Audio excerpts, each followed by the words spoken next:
yeah! I am awake and alive and alive.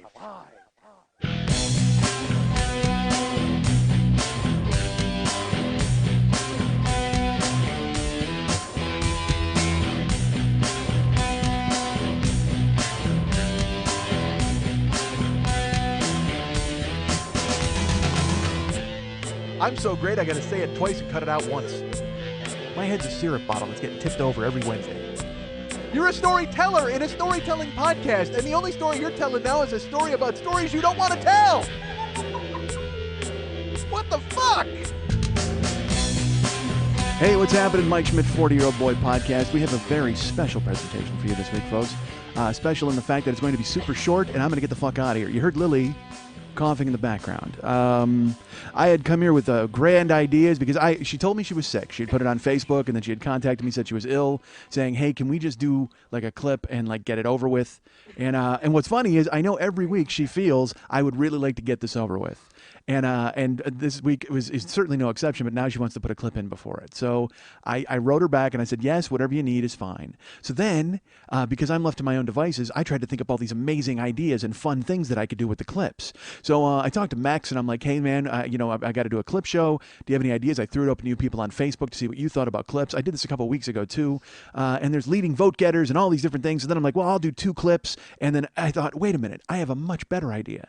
I should tell you the idea I had for the show, but I can't. You know what? No, because I might use it in the future. And because here's the thing, that the idea for that show. Poor Lily, she's sick. You have no idea how sick. And it's the thing is, she can't do the show because she's sick, and I can't do the show because I don't want to fucking get sick. Like, I got no interest in being down, because if she's sick now, and then next week I get sick, and I come in here, and it's a mess. It's just a mess, folks. This is the problem when you have a symbiotic relationship. You guys know, when you have children, they get sick, you get sick. Well, when you got producers, they get sick, you get sick. That's just the way it works. It's the same thing with kids. So I had a great idea of how to do the show, and I threw it out to you guys, and then I came here, and I guess I underestimated just how sick our friend Lily is, because I hear sick, and I'm like, all right, she's got a cough or whatever the fuck, and that's fine. Here's how sick Lily is, folks. I knock on the door, and normally Lily will say, coming, and then I say, so's Brad, because we're the only 2 living Rocky Horror Picture Show fans left in America. So this time I knock on the door. Oh, poor Lily. Don't laugh or cough, or just cough and don't laugh. So I knock on the doors, like I said, and that happens. We have a little ritual and a ceremony, and then she opens the door, and then I tongue kiss her, and then we do the show. So first of all, she tells me right away that she's sick. The tongue kissing is out, so I'm going to be thrown off. I'm already going to be thrown off for the show, folks. It's just a good luck thing that we established amongst one another, between us. It's a tradition that started last week. I said last week, I go, this is a tradition we need to start. So now already 1 week, and that's out the door. I got to think maybe she's faking the illness just to get out of last week's tradition. All right, so I think that she's maybe a little under the weather, and so I knock on the doors, and I hear, like, literally, this is what I hear. I hear that, to the point where I'm wondering if someone's killing her in the apartment. And then sure enough, she makes her way to the door and opens it up. And how sick is Lily, folks? A monkey runs out of the apartment, chased by Dustin Hoffman in a spacesuit. That's how sick Lily is right now. Oh my God, folks. I don't even see Lily. The door opens, and Gwyneth Paltrow falls dead to the floor, and Matt Damon starts crying. That's how sick Lily is right now. I can't explain to you the house of germs I have entered. How sick is it, folks? The door opens, and there's John Travolta in a plastic tent. That's how sick Lily is, folks. Oh my Christ. How sick is she? The door opens, she's lying on the couch, and Ricky Schroeder is holding her hand and crying, Champ, Champ! No, Champ! That's sick, folks. So Lily is literally, this is not, because usually I tell you guys what she's wearing, and it's always kind of exciting and interesting and fun. Lily is in a blue Snuggie. She is in a blue Snuggie zipped all the way up to her chin with like 9 pairs of socks. If she could be wearing gloves and operate the keyboard, I bet she would. But she has done everything, and I think this is just for my protection as well as hers. I mean, she has encased herself in a germ bubble to make sure none of it gets on me. I'm in a cootie-free zone, folks. Right now, I am in the only cootie-free zone in the oldest building in Hollywood. And by the way, I'll share this with you. I came in downstairs, and as I opened the door, I have a key to Lily's apartment or building. Not her apartment. That would be certainly weird. I wouldn't have to knock then. I just told you a story about knocking. What if I had a key to her apartment and I knocked? What a dick I am. That's right. Answer the fucking door. I gave you a key so you could let yourself in. Bullshit. I'm the talent. So instead, I have a key for the front door down in the oldest building in Hollywood because I don't want Lily to have to come down 4 fucking stories to let me in. So I go to get in, and there's 2 dudes outside sipping coffee, like on the stand, like on the stairs, and that's a disappointment because I know what they're gonna do. They're trying to get in the building. God damn it! And I hate that. As you know, I'm an old man who's ever vigilant. So I take the key and I open the door and I let myself in, and they come in, and I actually I didn't hold it open for them, but I didn't shut it either. And then they sure enough they scurried in behind me. And they're just standing in the lobby with their phone, and they start commiserating about what apartment it is or where they're supposed to go. And so I looked at them and I go, "Hey, where are you guys going?" And they said, "What?" And I said, "Where are you going? Are you seeing somebody in the building, or why are you in the building?" And they go, "Well, we're seeing our friend Pablo. He's and I go, "Pablo or Paulo?" And the guy's like, "Pablo." And I'm not even a cop. I'm in a flannel shirt. And the guy's like, "Pablo," and his other friend has a coffee, just kind of like giggles. And I go, "All right, I just want to know because in case Pablo winds up dead, I need to identify you 2 guys to the authorities." I punch the elevator button. I come up here to Germ Central. So there you go, folks. Even with the fear of what was waiting for me 4 floors above, I was still ready to kick a little ass. And I saved Pablo's ass, I'll tell you that. Pablo was ready to get fucking neutralized. But who's here for him? Mike Schmidt. Good for you, Pablo. So I had a great idea about this show, and then I got in, and I told you it is an illness chamber. It is time to get ill. 2 days ago must have been time to get ill. And so I said to Lily, I said, "Hey," she goes, "Can we just get this underway? Can we just get going?" I said, "Great." She goes, "All right, you can talk, and we'll put the clip in, and then I'll just end it." And I go, "Well, I have 2 clips." She goes,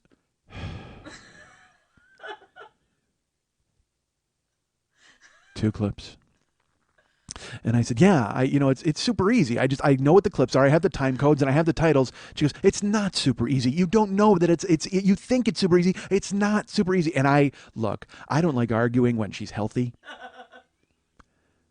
The last thing I need to her, because again, she's very sick, so I don't see her committing to any sudden movements.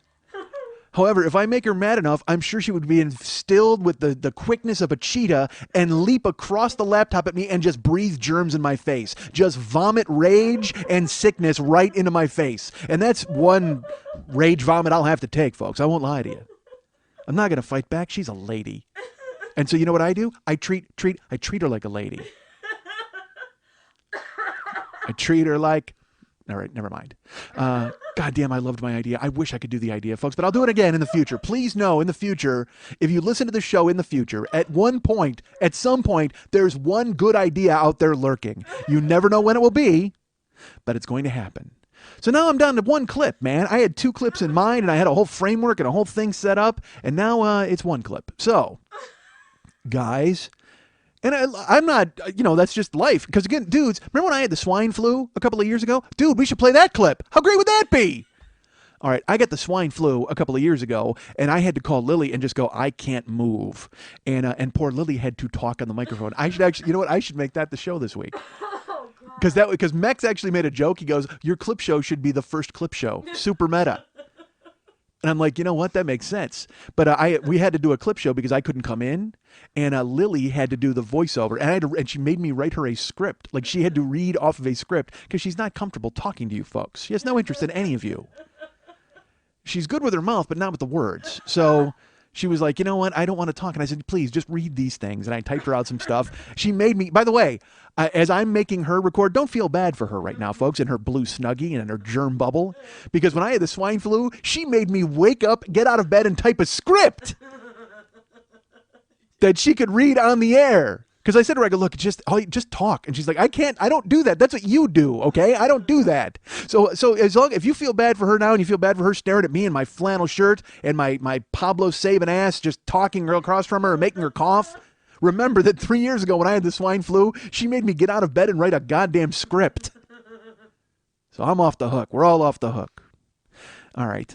So we'll just go with the original idea I had then for a clip, because I threw this out to you guys on Facebook, and a lot of people voted, and there were I threw it out actually 2 weeks ago because I was feeling lazy 2 weeks ago, but then did actual shows the last couple weeks. And then this week I had a great dudes. You know what? Let me tell you this. I had 2 different ideas for this week's show. I knew what I was doing already. Mex did the artwork. That's how good this idea was. We were done. Do it. No, because it's long. It can't be done.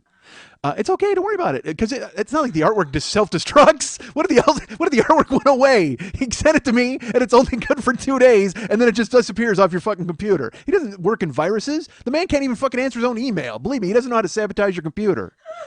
But please, all right. So this next week will be what this week's show should have been. But in the future, there will be a show that's going to be fucking hilarious. It was because my first idea was to do this certain show that Mex did the artwork for, and then when I knew I was doing a clip show, I created a great idea for a clip show, and it would be the two clips, and then there would be other stuff in the show, so now both of all those ideas have been shot down. Is my point. This week's show would have been, I knew what it was, so that'll be next week's show probably. And then the clip show idea, the next time I do a clip show, I have a great idea for a clip show.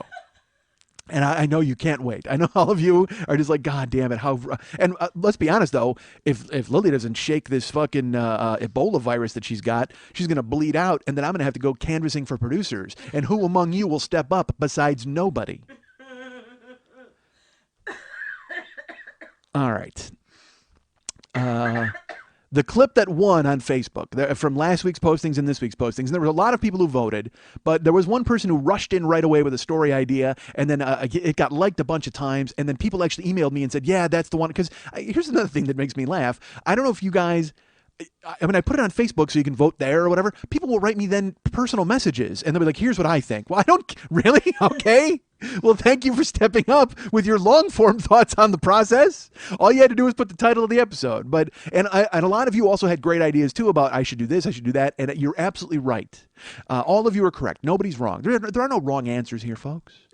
The only thing that's wrong here is me continuing to talk when Lily wants me out of her goddamn house. Because she said to me, can we just get this over with, please? And here I am continuing to babble. Folks.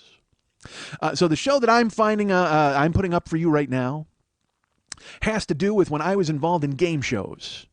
I was a game show contestant on a bunch of different shows, including this. The main experience you're going to hear about, though, is my experience on a show called Greed. I was on a show called Greed that aired on Fox in prime time. And I was a contestant on that show, and you will now hear all about what happened. And check out the artwork there in the bottom corner. Because again, I talked to Max. We had a great idea for what the artwork was going to be this week. I have no idea what it's going to be. I got to call them back and go, dude, you can't do that hybrid thing we were talking about. That gives away the idea. Damn it. Part of the idea. Okay, so here's what happened when I was on Greed several years ago, and enjoy it. Is that a couple back on yet, or are they back on? The people who lost but then won or whatever. See, that's amazing that they were able to fucking skulk into a second chance. Look, I like the internet, but there are times that I hate the fucking internet because the internet they help you and then they turn on you like in a second. Like those people, all right, they supposedly they got a question right or it might not have been right, whatever. They got eliminated and they lost $800,000. So the internet freaked out because they said, oh, they were right, and now they're going to go back on the show and try to win again. And you know that those people are like, oh my God, they get to go back on and win again? Fuck that. That's ridiculous. Like, because people get angry. They all have a cause for like a second, and then it ends, and then they're like, fuck that cause. It's like the homeless dude we talked about who got the job. They found this homeless dude. They go, hey, you got a great voice. Here's a job. 2 days later, guy's in rehab, and everybody makes fun of him. I mean, that might be the quickest turnaround I ever saw. And those people are getting back in the game show. They're lucky, man, because they don't put people back on fucking game shows. You lose, you fucking lose. Take it from a guy who's been on fucking 5 game shows.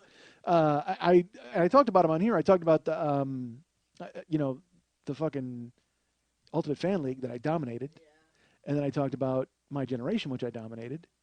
Did I talk about Greed on here? Did I mention when I was on Greed? I think I talked about. I can't remember if I talked about. Sometimes I talk about stuff on Never Not Funny, and I don't know if I talked about it on here or on Never Not Funny or on both. I'll tell you about Greed, folks. And you know what? If you've heard this before, that's okay. You've already had an hour of entertainment up to this point. So feel free to turn it off. And by hour of entertainment, I am mispronouncing 15 minutes. All right, so, and that might even be high. I got to be honest. So I did the show Greed. There was a show called Greed, which is a lot like this show that's on now, this $1 million movie drop. I don't know what the fuck it's called. But Greed was a show where you would go on, and they would group you into teams of, I think it was 6. And one person was the captain, and then there was 5 people sitting at podiums waiting to be, they would each get a question, and then the captain could either change your answer or keep your answer, and you accumulated money for every correct answer.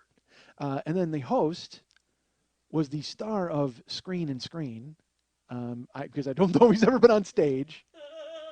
Chuck Woolery, gigantic watch, back in 2 and 2. Chuck Woolery, former host of the Wheel of Fortune when I was a child. I knew him from Wheel of Fortune as a child, folks. I knew him before he was trying to get whores to bang dudes on that other fucking show. That's right. I mispronounced Love Connection by making it a whorehouse. Who cares? But then he winds up on Greed, and I mean, I'm like excited to find out. So I try out for Greed, okay, and I will tell you, when I used to go try out for game shows, they would fall in love with me immediately because I was charming and funny. And I understood that you had to do those things in order to get on television. I didn't try to, just be a brainiac and answer questions. But that was the thing, is I combined all of the best personality with the fucking mind I don't want to say Stephen Hawking because that's far too important. Uh, I had just a mind full of useless garbage. Like, the sports show was ideal for me because I just kicked the fuck out of it, and I was charming and funny and like crazy over the top sports guy. But on these other shows, I had some general knowledge that I could bring to the table too, like movies and pop culture and stuff. So you add that with a personality. These people are like, we can't wait to get this guy on television. So I go and try out for the first Greed, and they say, you know what? If you guys are picked, we'll give you a call in a couple of weeks. Taping start. We're pretty sure at the end of this month, but we're still juggling the schedule. If it's a go, we'll find out. But Chuck Woolery will be the host if we do the show. And I said, okay. And we go to leave, and they stop me. They go, wait, we need you to stay. And I said, all right. So I come back, and they go, we're going to bring a different set of people in, and we want you to play the game with them to see how they react to you. So now I'm patient zero of Greed. I'm like, I'm the barometer that everybody else must pass in order to get on the show. So they keep me, and I play a second round with these people, and I'm funny, and I'm me, and I have a good time. And they dismiss that group, and they pull me aside. They go, okay, look, if it is a go, it's going to be the end of the month, and we're probably going to use you. We're just letting you know that now. I said, okay. They go, well, we can't just, network sees, because you have to deal with contestant coordinators first. And they're the people who see you, and then they recommend you to network, and then network passes on who gets picked and who doesn't. So I leave, go home. I tell Karen it went well, and I just wait. A couple weeks go by. I not really forgot about it, but I'm not really that concerned with it. If it happens, it happens, because this is after my previous shows where I've been called, and so I know how it works. So I have to go out of town to do stand-up. Like 3 weeks later, I'm going to Chicago. So I'm going to play the Funny Bone in Chicago. And I fly out of town on Wednesday, I think it was. And I do a show Wednesday night, and I'm staying in a hotel. The show's at the Radisson, and I'm staying in the Radisson doing shows downstairs, staying in a room upstairs. Thursday during the day, I get a call from Karen. Oh, my God. I go, what? She said, they called from the game show. I said, really? She says, yeah, they want you there tomorrow.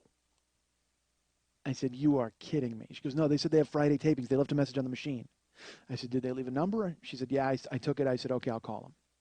So, again, this is Thursday morning. I call them up, and I get a producer on the phone. And he says, yeah, we want you in for tomorrow's taping. I said, well, I'm in Chicago. And he said, oh, okay. He goes, when will we be back? I said, I'm actually here for 2 weeks because I was doing stand-up for two separate weeks. He goes, oh, okay. He goes, that's not good because we're taping through the weekend, and then we're not sure when we're taping again or even if we're taping again. We're kind of, and we really wanted to have you in the first batch of shows. I said, okay.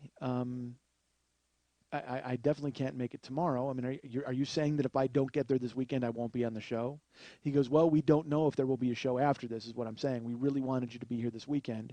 If there's any way you can be here, we want you here. I said, yeah, but I'm in Chicago for 2 weeks. Are you taping? He goes, well, I can't guarantee anything. If you're not here, then you might not be on. I said, okay, let me see what I can do. So I called the club owner. It was a friend of mine, Bert. And I said, hey, I got a call to go back and be on a show. I said, it's only a game show, but they're pretty much guaranteeing me that I'll be on. And it's a chance for me to win pretty big money, and they really want me to be on. And he says, well, when do you got to go? I said, honestly, I'd have to leave tonight. And I would miss tonight's shows and tomorrow, and I would hopefully be back by Saturday. And he said, oh. He goes, all right. He goes, if you got to do it, you got to do it. We'll figure it out. We'll fill in. We'll get somebody who can, cover your thing, and that's fine. He goes, are you checking out of the hotel? And I go, well, I was going to come back to work next week. He goes, all right. He goes, then don't check out of the hotel. He goes, it's fine. Just keep your room, and when you come back, you'll be fine. So again, it helps that Bert was a friend. If he was a guy I didn't know, the club owner just like basically says, yeah, take the next 2 weeks off. And I mean, probably doesn't even pay me for the Wednesday show.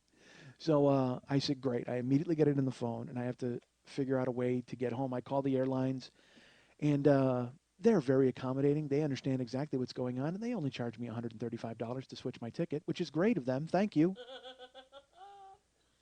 So I have to switch my ticket that I would have been leaving in 2 weeks to leave the next day. They also scolded me. They acted like $135, they were doing me a favor because they were like, oh, in one day, the turnaround time, it's almost like $400, the fare. And I'm like, why? You have empty seats on the plane. I found them on the computer. What are you doing? Because this is in the old days when you couldn't just book stuff. You had to talk to people on the goddamn phone. Unbelievable. So I finally make arrangements to leave Thursday night and fly home. And I call the producer and I tell him, look, I'll be there tomorrow. And he goes, great. Your call time is 9 a.m. So I fly home on a red eye Thursday. I get home to Chicago or to LA. I go home, sleep, get up, shower, go right to the studio. I walk in, and it was very important that they have me. By the way, I need to mention that to you. They said that to me. Well, it's really important that you're here. We really wanted to have you on the early shows. I walk into this studio. There's got to be 150 contestants in the back. And I'm looking around, and they're all waiting in line to sign in, and then there's a bullpen where they got apples and bananas for everybody, and it looks like a cattle call. Like how important could it have fucking been for you to have me if you've got 150 fucking people here? I had to cough up money to fly back and do this goddamn show, a game show. It's like I'm not even like an actor in it, for Christ's sake.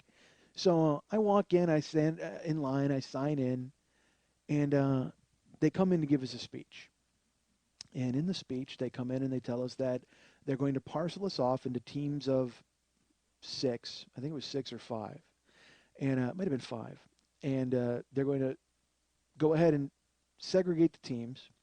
And you might get on today, and you might not get picked today. It all depends on the lengths of the games that are played out inside. So the first game happens. If they go all the way to the championship round and win $1 million, that might take 2 hours. But a team could be eliminated in 15 minutes if they give the wrong answers. We have no idea, and we're picking people by lot. So we don't know for sure if you're going to be used today. If you're not used today, we'd like you to come back tomorrow. Well, I changed my flight, and I'm also, I flew home, and then I bought another ticket to fly back to Chicago on Saturday because I figured I was going to be done with the taping on Friday, and I could leave on the red eye Friday night and get back to Chicago Saturday for my shows on Saturday. So I'm fucking pissed. I go and I sit down, and let me tell you something else about game shows. They attract normal people, and they attract the wannabe actor. And the wannabe actor is usually the guy who's pontificating about the last time he was on set, and he sits there and he's holding court with the Real Housewives as they're reading their fucking Danielle Steele novels, and they put them down long enough to hear this guy relate a tale of the time he was on Guiding Light. I mean, it's just fucking horrible to sit through. And I'm a misfit, okay? I'm an island. I want nothing to do with real people, and I want nothing to do with actor people. I just want to go ahead and sit on the side and get my chance to win fucking greed money and get back to Chicago and do stand-up, okay? So I'm waiting in the back. They separate our teams, and you meet everybody who's on your team. These are pleasant people. They don't know that I'm this fucking misfit who doesn't like talking to anybody in the world, and that's a lie. I do like talking to people, I guess, but not these people. All right, so they sit us down with our team, and then our team is like, well, what do you know? What do you know? We're all trying to exchange information to see who knows what. I said, well, I know sports real well, and I sort of know pop culture a lot, and then a lot of back and forth about who knows what. So they get ready for the taping, and they call the first team. Not my team. Call the first team. First team goes out. And they play the game, and we're in the back listening, and we're trying, but they don't want us to see it, but they want us to hear gameplay because they want us to know and be familiar with what's going on when we go out to the taping. And I see Woolery on the monitor. Oh, my God, his teeth and his watch just shining through, hypnotizing me. And so my team's getting all excited. They're getting all, they're rabble-rousing a little bit about what they're going to do, except for one guy, and I think his name was Rick. He was like sick to his stomach. You could see he was so nervous and freaked out. He's wearing a suit with the shirt buttoned all the way to the top with a fucking tie as tight as it could possibly be. and he's sweating. He's actually got beads of sweat on his forehead. He just looked miserable. So I, of course, start talking to him. I'm like, hey, because we all had gigantic name tags on. So I go, yeah, Rick, right? And because I'm trying to cheer him up and make him like laugh, and he just goes, yes. And I'm like, Rick, come on, don't. What are you worried about here? We're gonna go out there. You're gonna miss a question about Snagglepuss, and then we're all gonna go home. And he's like, oh, what? And I go, nothing. I'm sorry. I'm just because I'm trying to be funny, but it's not working because Rick is he's in his own head. He wants nothing. I thought I was a misfit who didn't want to talk to anybody, and now I'm bothering Rick, who really doesn't want to talk to anybody. So we're off to the side. They call another team, not my team. This team goes out, and I think they won like 40 grand or something like that, and then they quit or. And I should tell you this about game shows too. Game shows want you to win. Okay, it's very important to them that you win because it's better for viewers, it's better for hype. It's if people win, look, people are winning, we're all having a good time. They don't want to defeat you. They want you to fucking come through as a genius and win the game. So the second team quits, and they actually gave us a speech. They're like, don't quit early. We want you guys to win, so try to win more money. And these other people are all like, they're just saying that because it's going to get harder and we're going to lose money as it goes on. And I want to go, no, they want you to win money. That's the point.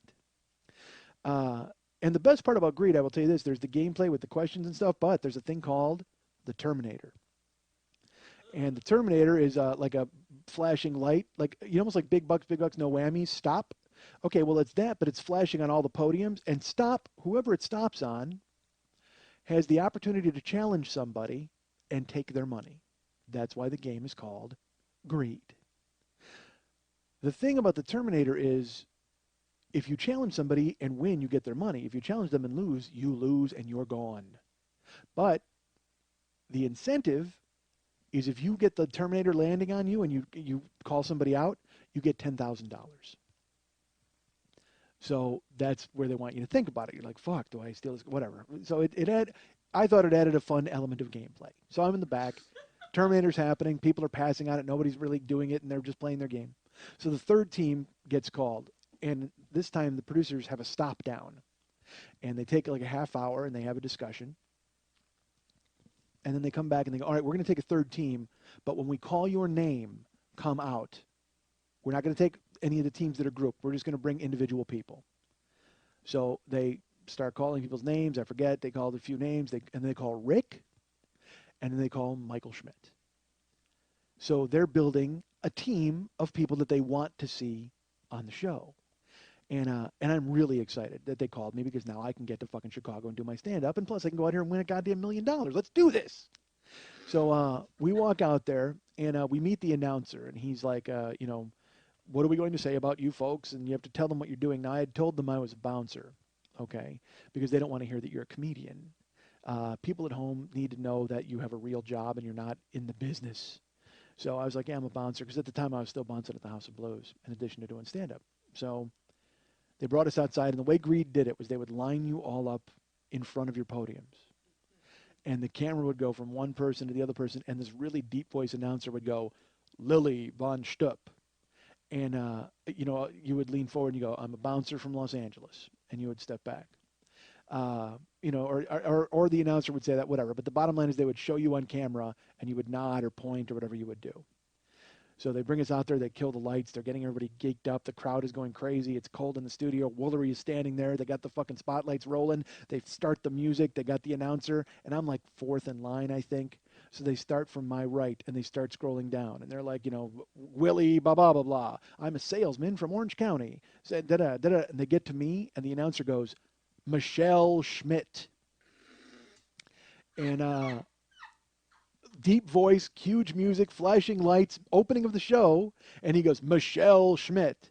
And I step forward, and I go, that's Michael. And I don't know why, blows the roof off of the building.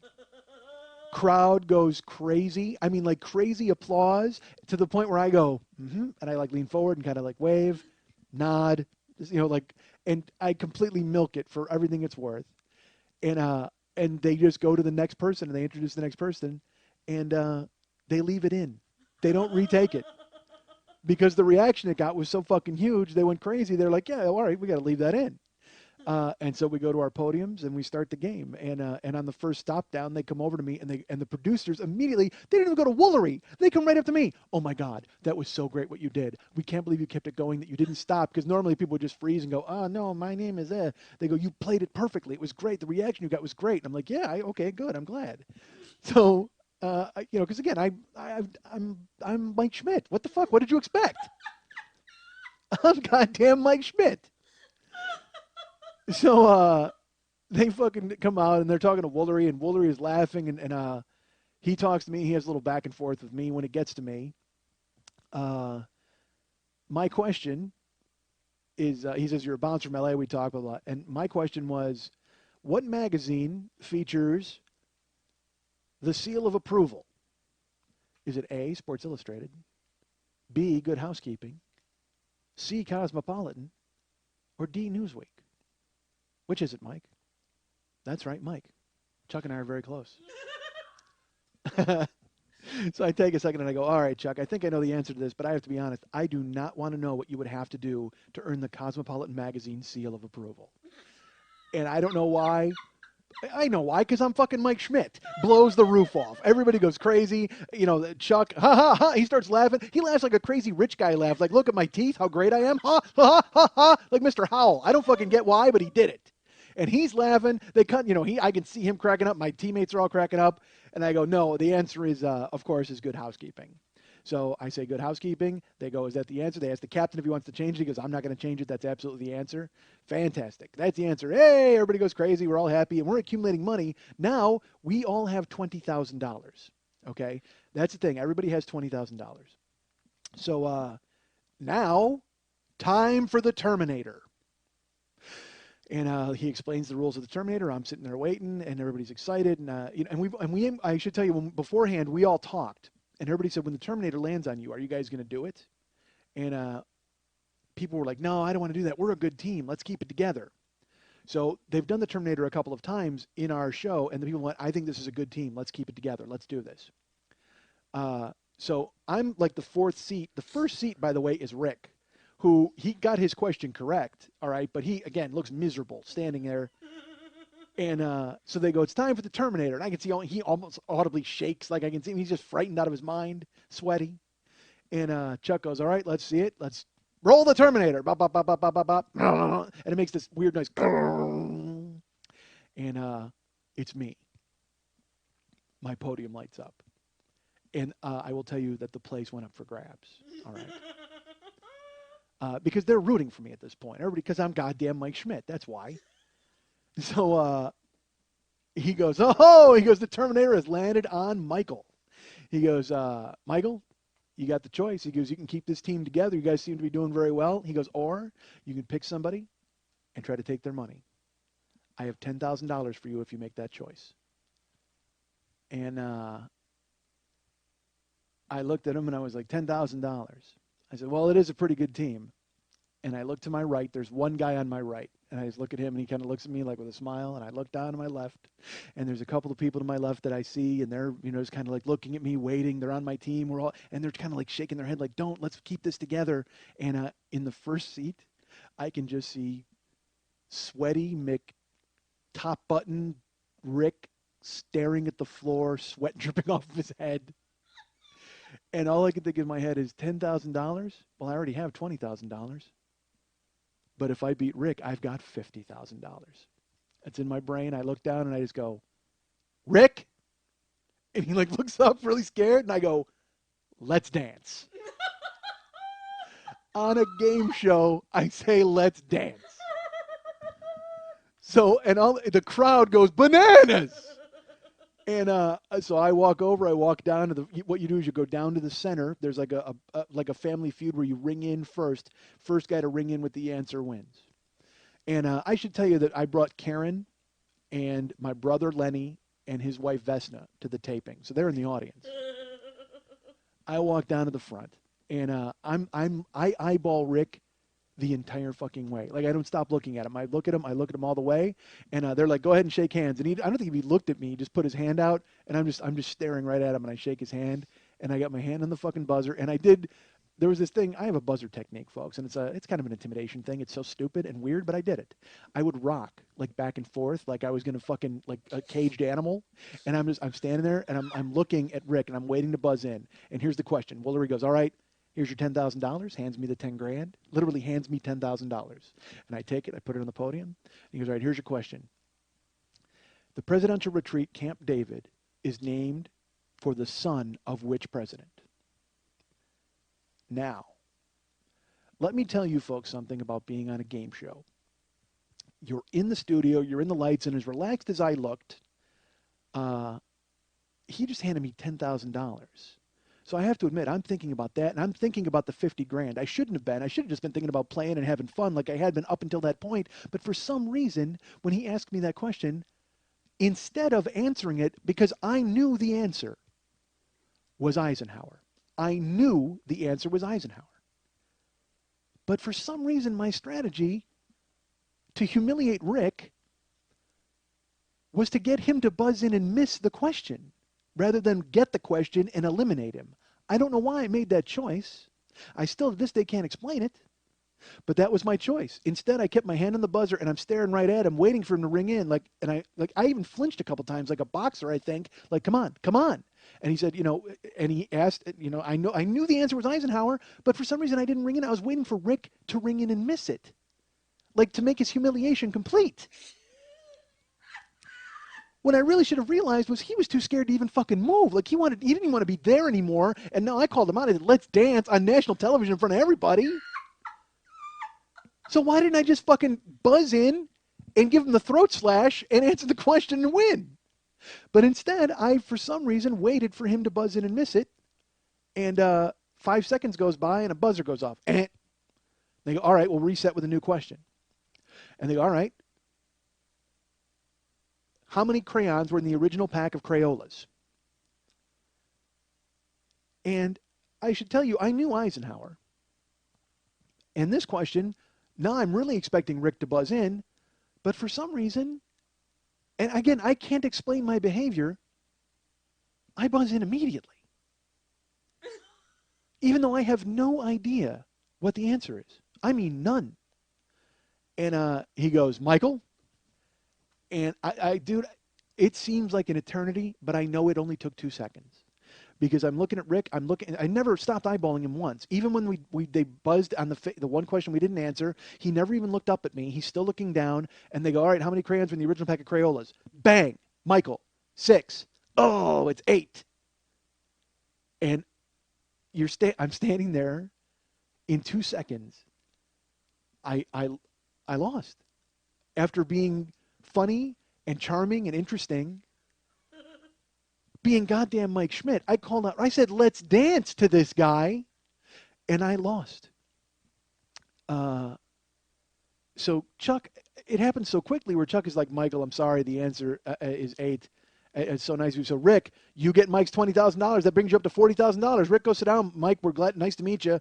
Shakes my hand and hands me the 10 grand, and I walk off. And I'm shell shocked. I can't even believe that it's over. I can't believe that I lost. I walk to the back, and all these contestants are looking at me. I will not, and I'm not even joking, with awe. Like, oh my God, you were the best. Why are you leaving? Why is the best leaving? I can't believe the best is leaving. And the producer comes over to me, and she puts her arm around me, and she takes me over.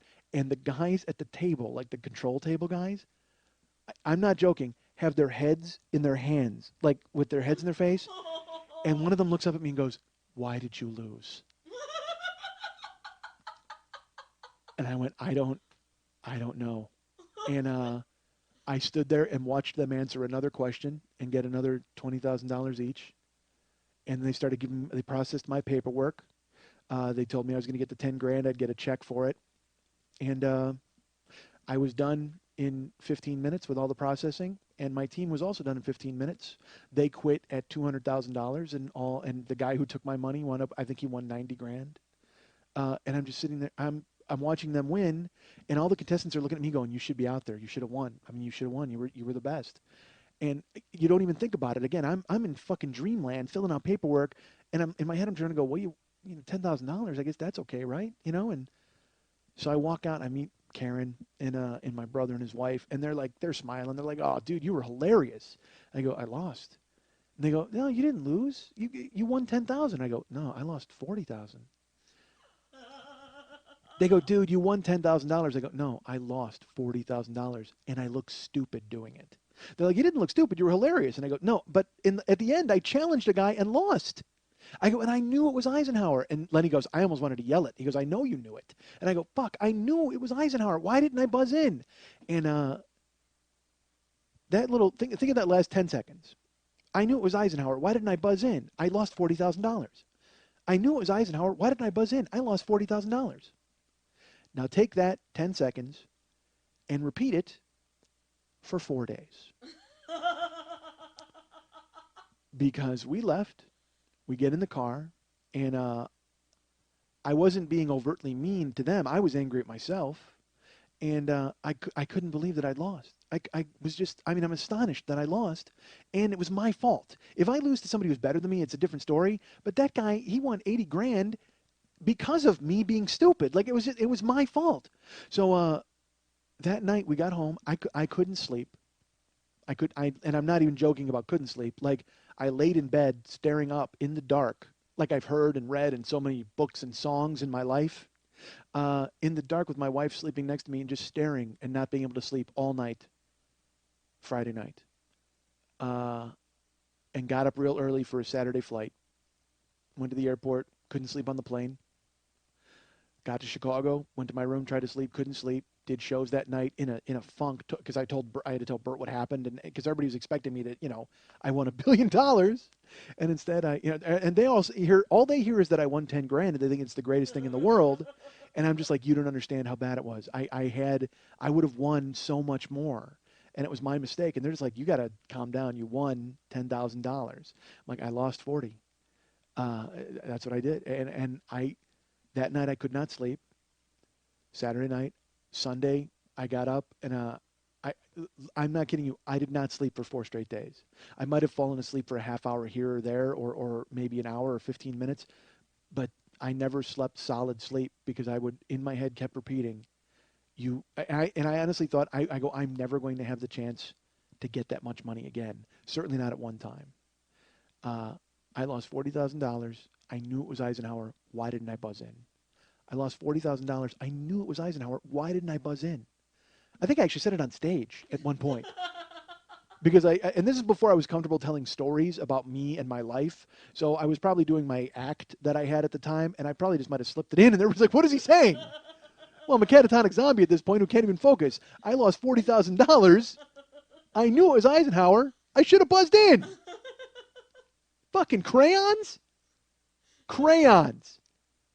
I lost $40,000 because of crayons. And I didn't even know about crayons, and yet I purported to know about crayons by hitting the goddamn buzzer. Who the fuck knows about crayons? 8-6. It's such a crapshoot. You don't buzz in on a crapshoot. You buzz in on something you know. Like Eisenhower. For $40,000. 4 days, couldn't sleep. Finally passed out from sheer exhaustion after 4 days. But I was inconsolable. I mean, there was nothing I could do about it. I was just horrified. They call up, they tell me when it's going to air. I'm like, I don't even want to fucking watch it. I mean, Jesus Christ, I don't want to watch it. Show airs. They leave in me saying, Michelle, that's Michael. Place goes fucking crazy. Cosmopolitan seal approval, brings the house down. And you could see people feared me. Like, you could see that they thought I was great, but at the same time, they're like, Jesus, we don't want anything to do with that guy. He's so confident and unbelievable. And then they call me down for the thing, seamless editing. You just see me blow the fucking Crayola question, and I can see my face to this day, my fat face go, like, make a squishy face, just like wince and no, and then I get a handshake, and then I walk off to the back, and I go, I can't watch these people win the rest of this money. I can't. Because then Rick settled right down. He's got 40 grand. He's all excited. Now all of a sudden he loosens his tie. He's cutting jokes. I'm in the back going, I lost $40,000. I knew it was Eisenhower. Why didn't I buzz in? But the worst part is nobody at home knows that because that was edited right out because neither one of us buzzed. All they know is I don't know a shit about crayons. So it airs, and I have friends back home who are good friends. I've talked about them, Dennis and Jeff and Max and guys like that. I got a friend named the Big Guy, my buddy Craig. He's called the Big Guy. And the big guy calls me up and he's like, dude, he goes, you were great on there. And I'm like, dude, I wasn't great. I was horrible. I lost $40,000. I knew it was Eisenhower. I should have buzzed in. He's like, I don't even know what you're talking about. There's no Eisenhower question at all. And then I asked to explain to him what happened. He goes, how did you not know that about the crayons? I go, what do you mean, how did I not know that about the crayons? Who the fuck knows that about crayons? 8, 6? They could have said one giant crayon. Who the fuck knows? You knew? Good, you knew. You would have won $40,000. You would have buzzed in. But Jesus Christ, I didn't. I buzzed in and fucking lost it. Oh, I was horrified. So Craig's like, I know, I'm just busting your balls, whatever. So a few days go by. Get a package in the mail. It's from Craig, the big guy. And I open it up, and it's gift wrapped, and I pull it out. It's a note. He's like, hey, because I sent this to you. You know, you sounded like you needed cheering up on the phone. I opened it up. It's a men's necktie. He bought me a tie. Now, look, we've already established I won't even wear a tie to see Jesus. But, you know, he's trying to cheer me up. He buys me a tie. And ties have patterns. Sometimes they have diamonds. Sometimes they have checkers. Sometimes they'll have a silly picture on them, like the Grinch for Christmas. This would be a tie covered with crayons. Every different crayon is on the Crayola tie. Crayola brand tie. And in the note, he's like, yeah, you sounded like you needed some cheering up on the phone. I thought you'd enjoy this. That's my friends. Ballbusters to the end. Gives me a Crayola tie. Karen sees it, and she's like, oh, that's nice. And I go, it's not nice. Big guy's being an asshole. And she's like, come on, he's just being funny. I go, I knew it was Eisenhower. I lost $40,000. I should have buzzed in. Horrible. So so losing on a game show is terrible, folks. And rarely do you ever get the chance to go back on and make good on your mistake, like these people are doing on $1 Million Money Drop. But I can tell you, I know how they feel because I got to go back and try to erase my mistake. Because I got a phone call about a month after it aired from the producers of Greed, and they were putting together a tournament of their favorite contestants, and they wanted me to come on and try to win some money. Now, I have never been sentenced to death. But I can't imagine a convict walking into the gas chamber being happier than I was with a phone call from the governor. I mean, it was an unbelievable second chance. I get to go on and erase the memories of Eisenhower to scrub the legacy of crayons. I have to get these crayons. That's the thing. It's like, again, nobody knows about Eisenhower. All anybody knows about is the fucking crayons. The crayons rule my life. I can't get rid of the crayons. I'm like, fuck crayons. But that's all anybody wants to talk about is how did you not know the crayon question? Jesus Christ. I knew the Eisenhower question you didn't get to see. And see, here's the thing. It's important for me to get back on the show because not only to save my own face, I should tell you this. Not only did I get on Greed, but I referred like a couple of friends of mine to Greed. My friend Kurt, I said to him, I go, hey, you should come in and, fill out the thing. He won $40,000. Brian Noonan, who, he was talking about going in for Greed. I mentioned him, and he went in. Brian Noonan won $100,000 on Greed. He fucking killed it. I lost $40,000 on Greed. I knew it was Eisenhower. Why didn't I buzz in? But now I get to go back, and I get to fucking clean house and scrub the memories of Eisenhower. I get to do all of it. So, we get a call from Karen's mom in between the airing of my Greed and the producer's phone call. I should have mentioned this earlier. She's like, they talked about Michael today on TV. And Karen's like, what are you talking about? And she said, that guy from the show was on that other show, which, of course, old people always do. When they don't want you to go see who's on the roof. They call you with incomplete anecdotes that you have to fill in.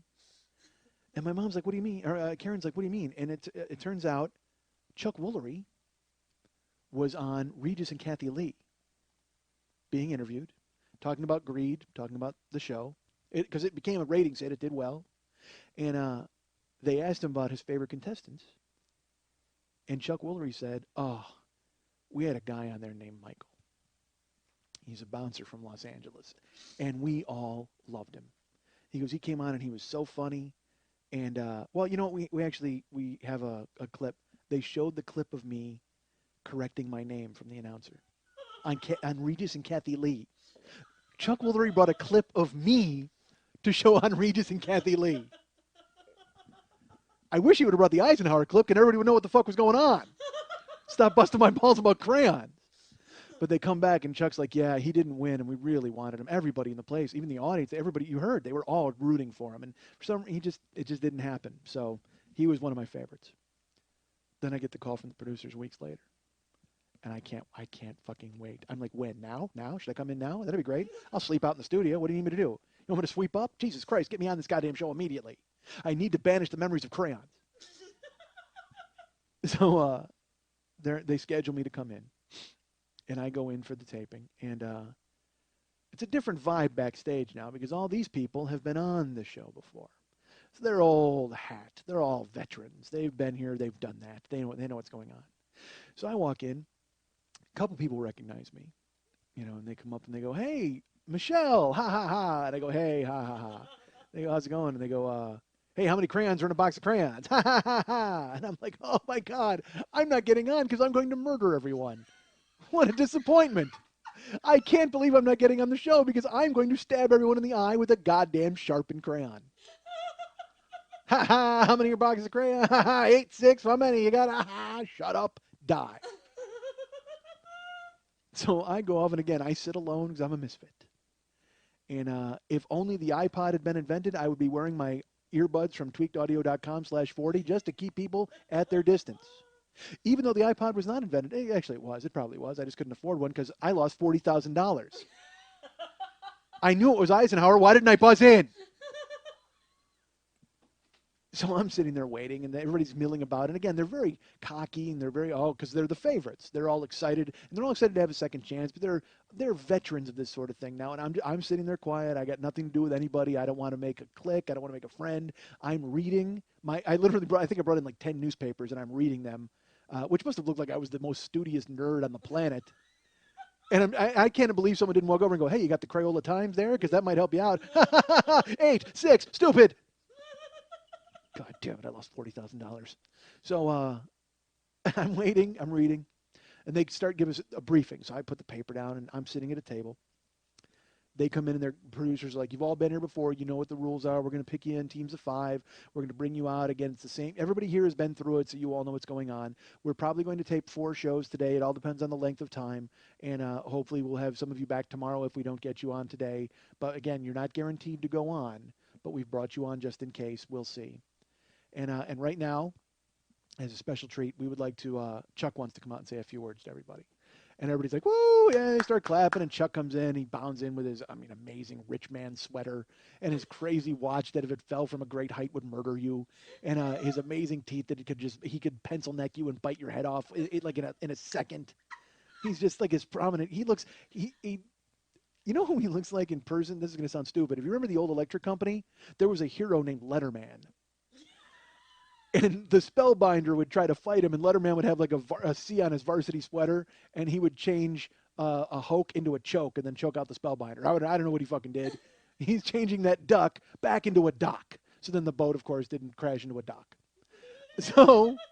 Or changing the dock back into a duck. Regardless, that's who Chuck Woolery looks like in person is the fucking, he looks like Letterman, this huge, gigantic, he looks like Superman. Who am I kidding? So he comes in to give a speech, and his hair is perfect. He just looks phenomenal. He's like, all right, you guys have all been here before. We loved having you. You're our favorites. So go out there and relax. Have a good time. We want to make sure everyone here enjoys themselves, and let's all win some money. Does everybody want to win some money? Everybody's like, yeah. He goes, all right, well, I'm so glad that you guys are here. Mike, we're so happy that you came back. All right, everybody, let's go ahead and enjoy it and win some money. Hey, hey, hey. And everybody claps, and he walks off, and the entire room looks at me like, who the fuck is that guy? Chuck Woolery leaned over, like he's like, rah, rah, rah, and I'm at the front table, and he leans over and he goes, Mike, so glad that you came back. All right, let's go and do this. Like, fucking right to me. So then everybody wants to be my friend and wants to be on my goddamn team because Chuck Woolery, fucking Letterman, loves me. So I couldn't believe it either. I got to be truly honest with you. It was just like so out of the blue. And I'm waiting. They're like, all right, let's do this. We ready for this? Who's the first team? And they start calling names, and guess who's on it? Mike Schmidt, right on the first team. So the people who got picked with me are all excited. They're all happy. Uh, so we get out. We sit at our podiums. The same thing in the introduction, but this time they get it right, Michael Schmidt. I sit down. It comes around to me, and Chuck and I decide to have a little banter. We don't really decide to. Chuck has banter with everybody. But I like to think that Chuck decided, hey, I'm going to talk to Mike. So he's like, hey, when you were on here, we really enjoyed having you. We loved it. It was such a great time. But something happened, and you lost. And do you remember what you lost on? Really, Chuck? Even you are going to bust my balls about the crayons? Honestly? I thought we were close, Chuck. Come on, man. I lost $40,000. I knew it was Eisenhower. I should have buzzed it. So he says, do you remember what you lost on? And I said, Chuck, I lost on a question about crayons. You asked how many crayons were in a box of Crayolas, the original box, and the answer was 8, and I said 6. And, it's funny. I have a bunch of friends back home who thought it was hilarious that I lost on the crayon question. And my buddy Craig actually took it upon himself to send this to me.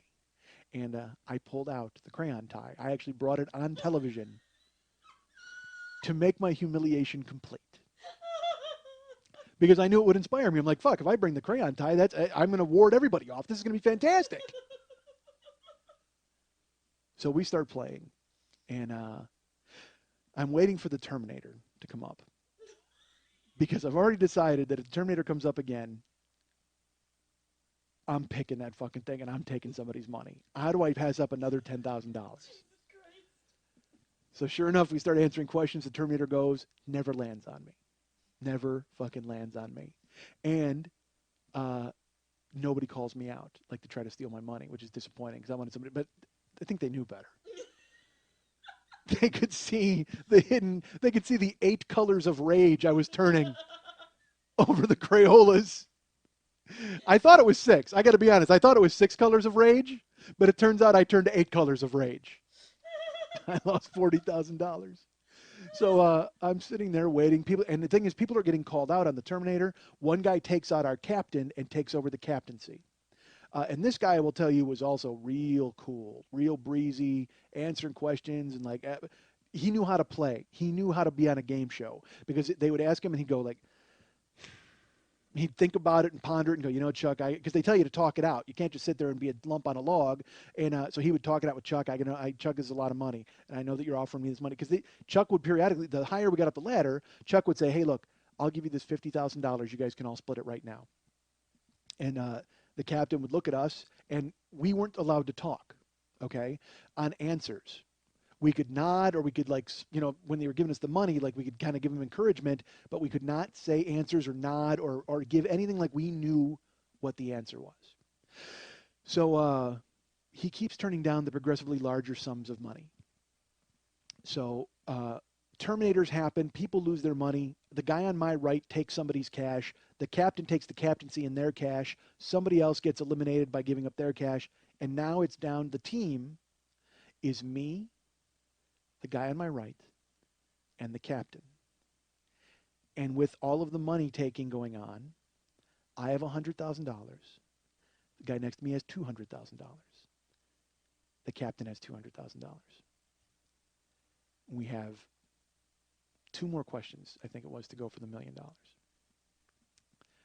So the question they ask is, which of these products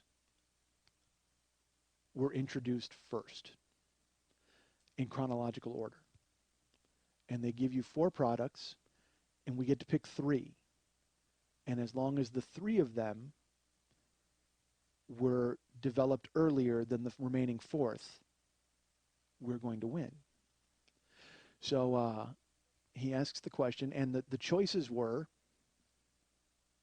windshield wipers, birth control pills, Batman, and a 4th that I don't remember, unfortunately. So they wanted to know which of these were developed first, or in chronological order, or I got to be honest with you, I don't remember the fucking question, okay? And you'll hear why. But I do remember the choices vividly. and I had to choose first. And I took the one that I knew I was sure of. And I even said that out loud. I said, "Hey, I'll take the easy one.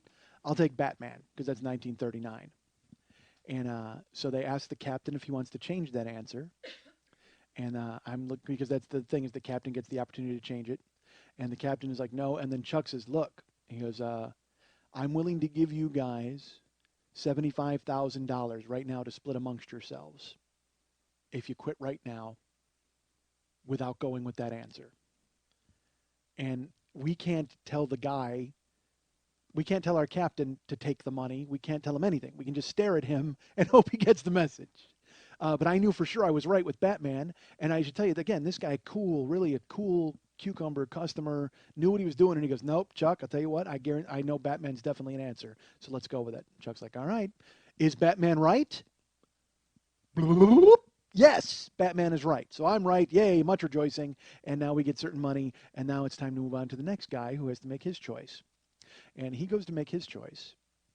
And he chooses windshield wipers. And they throw it to the captain. And the captain goes, goes through his routine with Chuck. "Oh, Chuck, I don't know.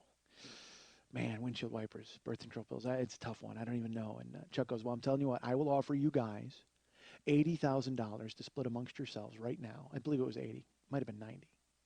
Because that splits evenly with 3. Could have been 90. Whatever. He offered amount of money for to split. And he says, "You guys can take this money right now. You don't even have to check this answer." And the captain goes, "You know what? No." He goes, "But I'm going to change the answer."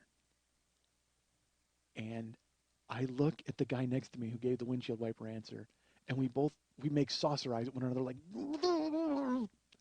because I guarantee windshield wipers is one of the answers. The two that we didn't know about were birth control pills and the fourth one, which I can't remember at this point. But we knew windshield wipers and Batman were the cripples. I mean, absolutely. They were the Eisenhowers of this round. So I'm looking at this guy, and we look at him, and he says, "I'm going to change the answer."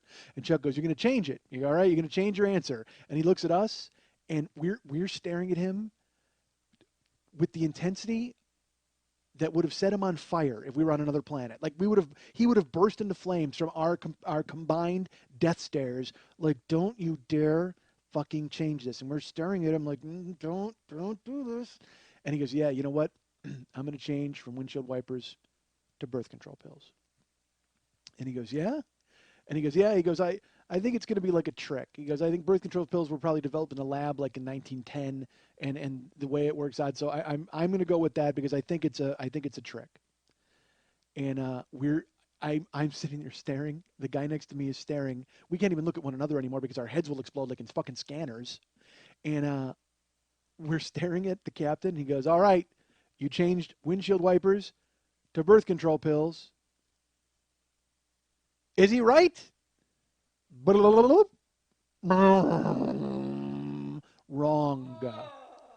And again, I should tell you, I might be wrong. There could have been, we had to pick 4 out of 8.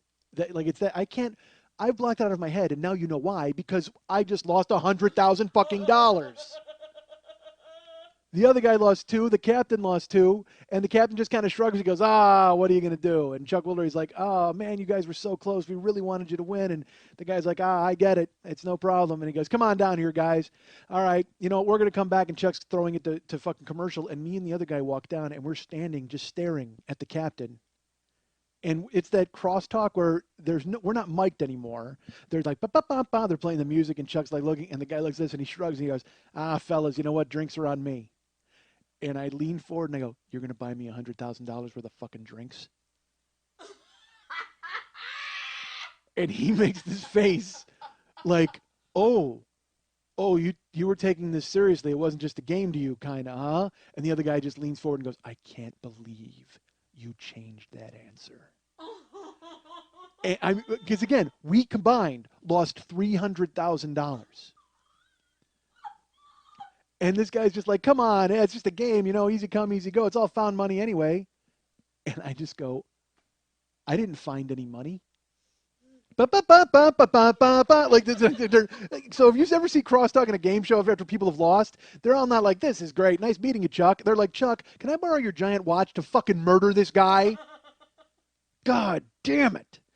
And we're doing the crosstalk, and then they ring the bell, time's up, and Chuck shakes everybody's hands. He shakes the one guy's hand, he shakes the captain's hand, and he looks at me and he puts both hands on my shoulders, and he goes, "Maybe we can get you back." Like he wants to bring me back for a third time. Chuck Woolery, awesome. And I go, "Thank you so much, Chuck. You're too nice." And I shook his hand, and it was a little different this time because the first time, like I said, I walked into the back shell shocked, and everybody was like, "Why did you lose? Oh my God, we're so disappointed that you lost. Oh my God." Well, I walk in the back this time, and it's all business. We're walking to the back. They're bringing the other team out. They're getting everybody in a row. They're going, "All right, fill out your paperwork here and here." And I don't even have $10,000 to take home with me at this point. So I walk out. I fill out the thing. I go ahead and fill all the paperwork out, and I'm out the door in 5 minutes. "Hey, sorry you didn't win. Thanks for coming on. We're glad to see you. Take care. Oh, I'd sign this, sign this, sign this. We're going to walk you off the lot. Here you go, right there." All of a sudden, I'm standing outside with like paperwork in my hand and just the fucking cold realization that now I've lost $140,000. I knew it was Eisenhower. Why didn't I buzz in? And that guy goes out another exit, so I don't have to see him fucking take off. And he goes out at the lot. We both meet in the lot, and he's just like, "Hey, take care, man. Good meeting you." And I want to. He's lucky I'm not in my car because I may run him down. I can't believe he's this cheerful about losing $100,000 and 200,000. He lost $200,000. And what's funny is that guy went on. I find out later he's a gambler, like a professional gambler. He went on later and he was on like the Game Show Network Poker Show and the Game Show Network Blackjack Show. And he won big on their blackjack show. He became like a professional game show guy that was going on all these cards shows. So to him, 200 grand is fucking nothing. That's a weekend. He goes and plays cards in Vegas and high stakes games, and then he leaves. So I find out that, that's that dude. Meanwhile, I'm wearing, the same shirt I wore the first time I was on the goddamn show. It's not like I got this huge wardrobe, and I still got Eisenhower throbbing in my fucking temples. Jesus Christ, the only tie I own was given to me as a joke by my friends. But this guy's off to fucking gallivant to Vegas and win 200 grand. I'm fucking horrified. I get in my car, and I'm driving home. I'm just sick to my stomach. I mean, Chuck Woolery's no longer my friend. Like, he plugged me on Regis and Kathy Lee. Now, this is going to air that we lose. It's going to be fucking terrible. I'm trying to fathom. Now, a second chance has gone by, and this time, 100 grand. This time, not my fault. But it doesn't matter, because if the first time, when I knew it was Eisenhower and I lost 40 grand, if I would have buzzed in, maybe I win then and I got that money. This would have been fuck you money for me too. I get home, I park the car, and it's still daylight. It feels like I've accomplished nothing because I was the first show. So, I mean, I'm home by like 12:30. Like, my day is it hasn't even started yet. My life has ended, but my day hasn't started. I walk in the house. And Karen's there, and she just goes, because I didn't bring anybody to the taping this time. I just went myself. And she walks out, and she goes, "Oh, my God, how'd you do?" I said, "I lost $100,000. She goes, "What?" I said, "I didn't win. I lost $100,000. And she goes, "They asked you about crayons again?"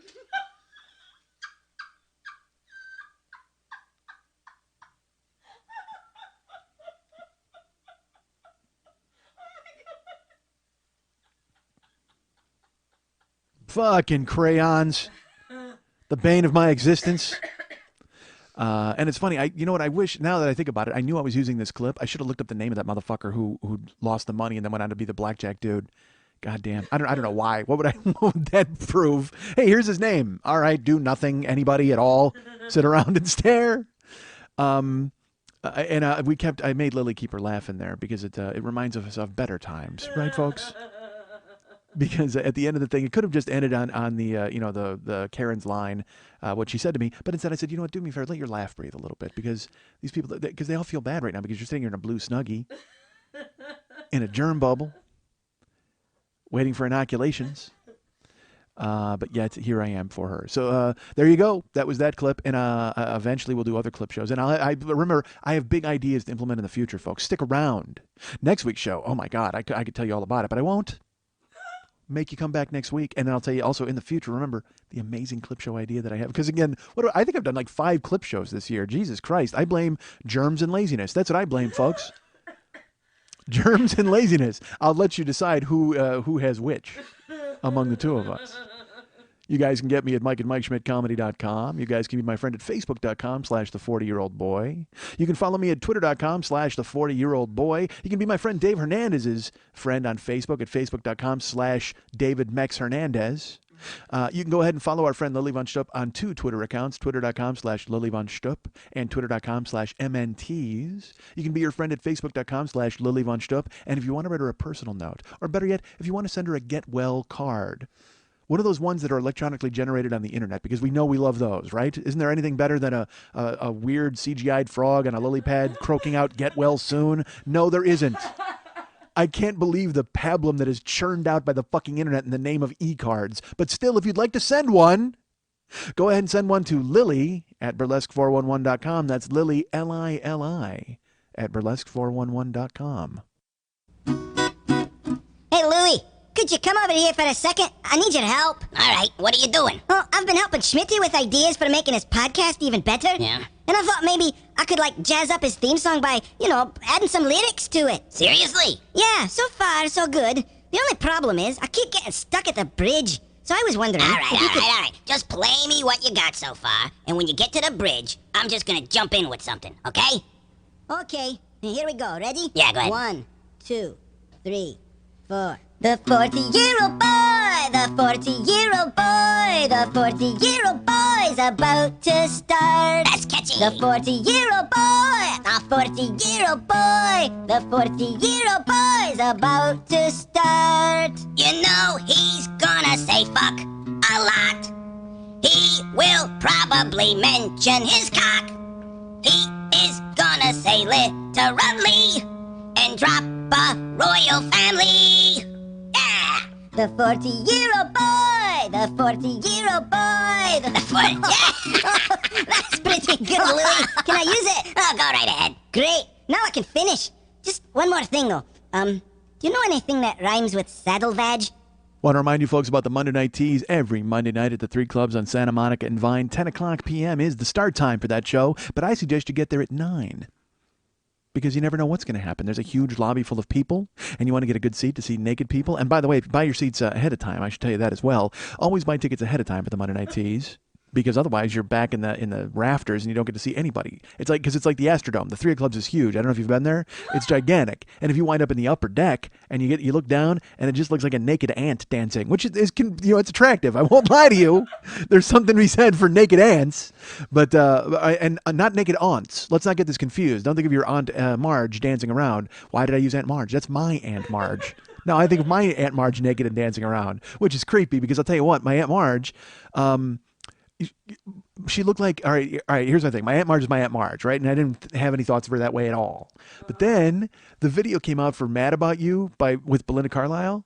Her, I'm mad about you. And she looked like my Aunt Marge from when she was in school. Like when my Aunt Marge was real young and had that 50s thing happening, she kind of looked like that Belinda Carlisle from that video after Belinda lost all of her weight. And it made me go, ooh, that's kind of weird. I shouldn't be thinking like that. That's crazy. Whatever. So don't think of your aunt naked. Think of ants naked. And don't even think of any naked insects. Just buy your seats ahead of time. You don't have to even worry about it. So the 3 Clubs, Santa Monica and Vine, every Monday night. They just had the big New Year's show, which I can't go into because, again, the person who produces that show, although a favorite of mine, is in no mood to have an interchange with me. But I understand the New Year's show went well. We'll talk about it in the future. And then there is a show coming up this week. Okay, can you tell me anything about who will be on it? By the way, I don't know if you know that. This is the producer, Lily Von Stupp. She's here in a germ bubble. Can you poke your head out of the germ bubble to have a chat? I don't even know who's there. Someone great? I'm so tired. I totally understand, and I will be out of your hair in just a second. It'll be great. It'll be great when I'm gone. I understand that. The show No. on Monday will be great, not when you leave. Trust me, that'll be great as well. No, the show on Monday will be great. I just don't know. I don't know. That's okay. You've lost some memory to NyQuil. I understand that. You're in a NyQuil haze, so you can't be expected to understand and say everything. So just sit there, relax, punch a few buttons. Hey, I got a great idea for some editing you could do. Whatever, fuck you. My grand idea destroyed. Also, you know what my grand idea? The great idea that I had, it was like the invaders in War of the Worlds. Because they came here and they were dominant and they were something that was something you've never seen or heard of before, and then they were killed by the common cold. Spoiler alert. Just, oh, spoil. God damn it. If you haven't seen any of the 14 versions of War of the Worlds, I need to give you a spoiler alert right now. You know who needed a spoiler alert? My wife, because my wife got food poisoning on New Year's Eve. Yeah, so something was spoiled, or they're spoiling inside of her gut and deep inside of her. And then she was in bed all day yesterday. Well, I went off and did something because I'm a good person. I can't change my plans.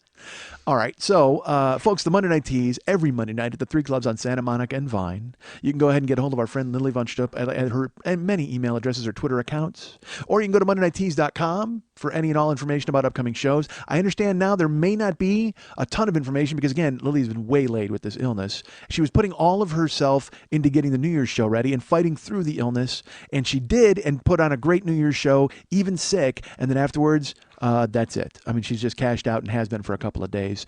So anything you can get from the MondayNightTeas.com is up there, and she will start updating that soon, as soon as she's out of her germ haze, her NyQuil fog, her Robitussin Canoe. Please remember you can go to Facebook.com/the40year-old boy and become my friend and do all sorts of fun stuff. Go to MikeSchmidtComedy.com and go to the Joe Business page. We've got plenty of stuff on sale for you to pick up. We've got mugs from Zazzle.com. They're the Thorgar and Yeet mugs or the Fireboy mugs. Please go to tweakedaudio.com/40 and pick up some earbuds. I had a young man on Twitter this week, Pop Junkie, @PopJunkie. But he spells it with a Y instead of an I-E. Look, junkie is junkie, Junkie, folks. Hippie, Hippie. Dummy, Dummy. I'm tired of seeing Dumby. I'm tired of seeing Hippy. And look, although Pop Junkie, certainly he may have done something, it could be a play on something. I don't know. I'm not smart. But I know my eye immediately goes to typos. When I see junkie spelled with a Y instead of an I-E, why, I think that person is a junkie because they don't know how to spell. They were spent too much time shooting heroin. All right. But he asked me this week, what was I even talking about? What did he ask me? Oh, about Tweaked. He was asking for some advice about whether he should buy them and stuff like that. And I'm always thrust into a weird situation. Yes, you should buy them. They're cool and they support the show. But then he says, well, I have to replace them a lot and I have to change things every 6 or 7 months. And I said, look, they've been great to me. Their customer service is fantastic and I get use out of them. But at the same time, please know that there's this caveat, folks. I get them for free. So I really enjoy using them. They do great by me. Bruce and Peggy are fantastic over there. Customer service top notch, and their products are the ones that I've gotten people to buy or we've given away have been really, really cool. And we're going to have a promotion with them. You know what? I'll tell you that. Hey, Pop Junkie, hold off. We'll probably have a promotion with them in January. So I should have told him that on Twitter 2 days ago. He may have committed to a purchase, and then he's going to be like, why you? All right, Pop Junkie, retroactively, I will take care of you with whatever I hash out with Bruce. I haven't talked to him yet because it's the holidays, and he's very busy, and Peggy has no interest in ever talking to me. So, but please know, I thoroughly endorse. I was going to say invoice and endorse. I endorse tweakedaudio.com/40. They do good by me. They'll do right by you. And the products are, I've gotten great use out of them. So there you go. Also on the Joe Business page, remember that the year 1, year 2, year 3, and year 4 download sets are available for you to pick up. And you can get them all as one big bundle, the Podcast of the Caribbean set. That's 4 sets for the price of 3.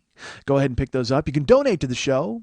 Remember, we've got the $2 a month, $5 a month, $10 a month, or $25 a month plans that you can go ahead and sign up for. Or there's one-time donations. Those are always appreciated. You can do that by clicking on the donate link in the upper left-hand corner of every page of MikeSchmidtComedy.com.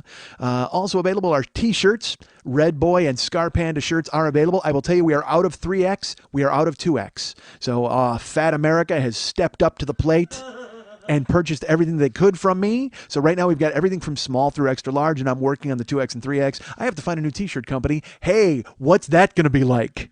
But remember I talked about I had an idea? That's what it was. I have to get new t-shirts made. I'm covered for the rest of the year. That's 10 shows alone trying to find a new t-shirt place. So let's see. We've got the shirts. We've got the Tweaked Audio. Artwork.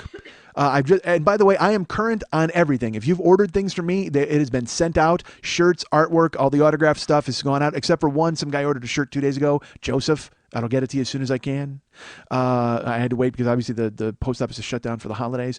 But yeah, the autographed artwork, any artwork or explosions of id you would want from the show are available. So go ahead and pick those up, and we will autograph them. Lily Von Stupp will, probably with phlegm, and then I will autograph it myself. And of course, the artist himself, David Hernandez, will autograph it, and he is much more valuable than me. So go ahead and get his autograph, buy the artwork, get that squared away. So that's artwork and download sets and T-shirts and mugs and earbuds. And also, please remember that the Schmitty Comes Alive download set is all right, go back. You know what? I tricked myself into saying something bad there because I didn't think I said comes alive right. And so then I said set instead of link. So let's try it again.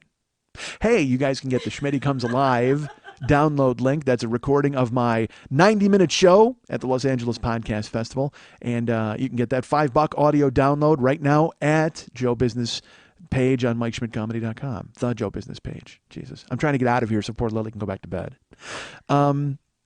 Please remember I have live dates coming up, folks. I will tell you tickets are on sale now at brownpapertickets.com for Friday, April 5th at the Darkroom Theater in San Francisco, California. I am recording my CD, my debut CD, my first ever CD, A Special Thing Records, and I have teamed up, and we will be teaming up to do the I'm still trying to figure out what it's going to be, but it's going to be a version of the one-man show that I've been doing, and it's going to be April 5th, Friday, at the Darkroom Theater in San Francisco. Buy tickets available right now at brownpapertickets.com. Also, please remember that I will be in Portland, Oregon at the Headwaters Theater on March 29th. That's Friday night as well, the week before the CD taping. And that will probably be the last show I get to do to fine tune what the CD is going to be. So pick up tickets now to see me in Portland at the Headwaters Theater, which I'm getting emails from people telling me that that's in a rough area. That was the phrase that people were using, and saying, and people literally people are saying things like, the only reason I would travel to that part of Portland would be to see you. So good. And here's the thing, folks. This is the way it works. I go there, I do the show, and afterwards, we don't even have to go looking for Vice. Vice will find us. How fantastic is that going to be? So we'll team it up. You'll all come to the show. We'll do a great show together. And then afterwards, we go out and explore. We find hookers and porn shops and whatever the fuck else you've got in the rough part of town of Portland. I don't know what it... I think they just mean like a sharp dream catcher or like, granola with glass in it. I mean, I can't even imagine what would be rough in Portland. But I'm looking forward to finding out on March 29th. That's Friday night. There at the Headwaters Theater in Portland, Oregon. Tickets on sale now at Brown Paper Tickets. And please also remember...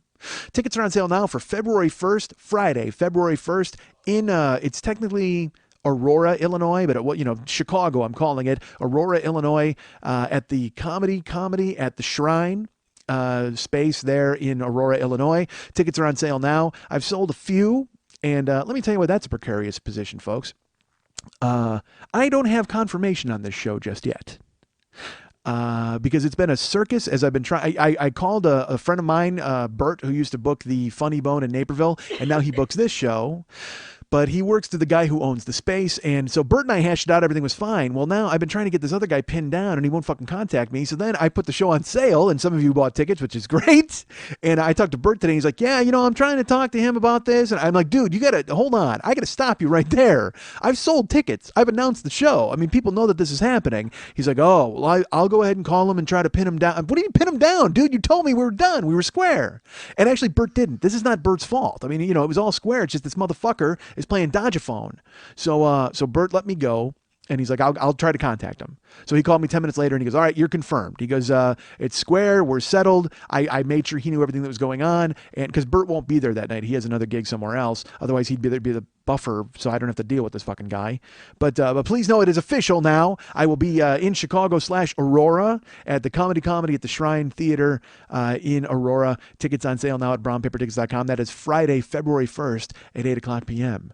And now, folks, I leave you with a standard closing, but please know that as you're listening to it, because again, what's the closing music? About 1 minute and 20 seconds? Yeah. By the time that song is over, I will be home getting inoculated. I will not take the chance of being here any seconds longer than I have to be, because if you could just see our friend, poor Lily, who right now looks like Violet Beauregard. I won't even lie. She's in this big blue Snuggie, and she looks like Violet Beauregard. She needs to be rolled to the juicing room pronto. Violet, you're turning violet, Violet! Lily, you're turning violet, Lily. So poor Lily. So again, like I said, please contact Lily on Facebook and just let her know that you're feeling badly for her, that you want her to feel good, and you hope that she's better, and that you hope that she's ready to go ahead and do this show next week, because I had so many great ideas. Folks, you would not believe the ideas I was going to bring to you. I was pumped. I was excited. I was ready. It was the new year. It was January 1st. I was ready to go ahead and throw myself January 1st, January 2nd? I don't even know what the date is today. Who cares, folks? I was ready to throw myself into fucking 2013 like you wouldn't believe. And unfortunately, I ran right into a phlegm wall. I ran right into a coughing, wheezing, snuffling, stiffing, so you easy rest medicine wall. Whatever the fuck that stuff is. I don't even know. It was a coughing, sneezing, sniffling, so you can rest wall medicine. Yeah? The coughing, sneezing, sniffling, sinus, stuffy head, fever, so you can rest medicine. I can't believe you knew that. That's gorgeous. How'd you pull that out of your haze? In my hand for the last 24 hours. That's all you've read for 24 hours. You've laid in bed. And you know what? Laid in bed reading the NyQuil bottle, dreading this moment when I would make her come over and get out of bed and actually fucking record me. God damn it. And look at me, slave driver. I'm still here talking. I could have just come in and just said, hey, here's a clip and bailed. But no. Instead, I have to go ahead and continue to talk and look at her in her Violet Beauregard outfit with a, kind of a dribbling nose and her hair up. And she's so sad and looks so... I just want to go ahead and give her aspirin or baby aspirin or fucking medicine or whatever. I don't know. I want to fix you. God damn it. I hate when people are sick. Karen got the food poisoning yesterday. And by the way, how funny is that? Karen got food poisoning. I went out and left her in bed. But Lily is sick. I make her get out of bed and stay here with me. Yay! This is fun. We're playing, right? But poor Karen is in bed with fucking food poisoning. I'm like, hey, are you going to be all right? And look, in fairness to me, she had a bout of food poisoning, and then like in 3 hours it was gone. Like she felt weak from having to expel everything, but she didn't feel sick. It wasn't like it was a continuous thing. She got hit with an attack and then it was gone. So I need to say that just to clarify that I'm not a complete fucking tool who left his fucking wife in bed to go watch Batman DVDs with Pat. I mean, it's just ridiculous. Because we had a Batman film festival yesterday. It was awesome. It was me and Pat and the king of TV, Paul Goebel, and our friend Ted Lyde and our friend Chip Chinnery. And we went and we sat and we ate snacks and we ate Domino's Pizza and we watched 4 Batman DVDs, the animated ones. Because again, I'm 45 years old, folks. If there's not a time to...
Because I have a tone. Because you know why? Because I talk quickly and I don't fucking think. That's why. I think that's what it means when you have a tone. Is you don't fucking bother to care what comes flying out of your goddamn mouth. I try to grow the show and I want people to get on board and they're like, I listen to it and you talk too fast. Really, I talk too fast. How the hell else am I supposed to cram all of this into a small 3-hour window? Dude, there's no script. I just go with this shit on the fly. It makes me laugh. If it doesn't make you laugh, turn the fucking station. And by turn the station, I mean turn the wheel of your car right into a guardrail. Jesus fuck.